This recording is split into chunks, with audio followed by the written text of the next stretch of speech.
On lui reprochait de ne jamais avoir eu de mandat électif. Pour sa première candidature à un scrutin, Emmanuel Macron ravit l'Élysée à 39 ans et sans parti politique, laissant loin derrière lui une droite et une gauche en lambeaux.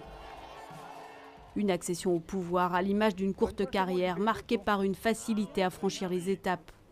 Lycéen atypique à Amiens, puis étudiant brillant à Sciences Po et l'ENA, le jeune haut fonctionnaire ne rêve pas tout de suite de carrière politique et passe 4 ans à la banque d'affaires Rothschild.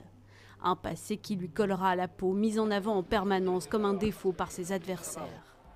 Macron, le banquier, mais surtout Macron l'héritier, l'autre leitmotiv de ses concurrents.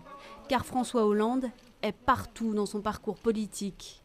En 2012, le candidat socialiste fait du jeune énarque son conseiller économique, puis le nomme auprès de lui à l'Élysée, toujours dans l'ombre. C'est la France 2020, tu vois. Quel est mon agenda au-delà de ça? En 2014, c'est le tournant dans sa carrière politique. Emmanuel Macron devient ministre de l'économie à 37 ans. 2 ans plus tard, à l'été 2016, il démissionne comme pour s'éloigner à temps du difficile bilan du quinquennat. L'ex-ministre se met en marche, crée son mouvement et finalement se déclare.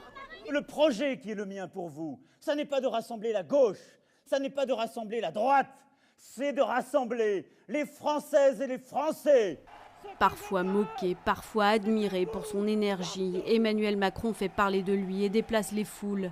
De ses discours exaltés au face-à-face de Whirlpool, en passant par ses propos sur la colonisation, il fédère autour de lui des personnalités d'horizons très divers. Jusqu'au bout d'une campagne très agitée, il se dit prêt à rassembler les énergies d'un pays que François Hollande laisse profondément divisé. La campagne présidentielle restera aussi l'éclosion publique de Brigitte, son épouse, de 24 ans son aînée. L'ancienne professeure de français, séduite par son élève de théâtre de 17 ans à l'époque, l'aura accompagnée dans chacune de ses étapes professionnelles. Elle devient aujourd'hui première dame d'un pays qui n'en avait plus depuis 5 ans.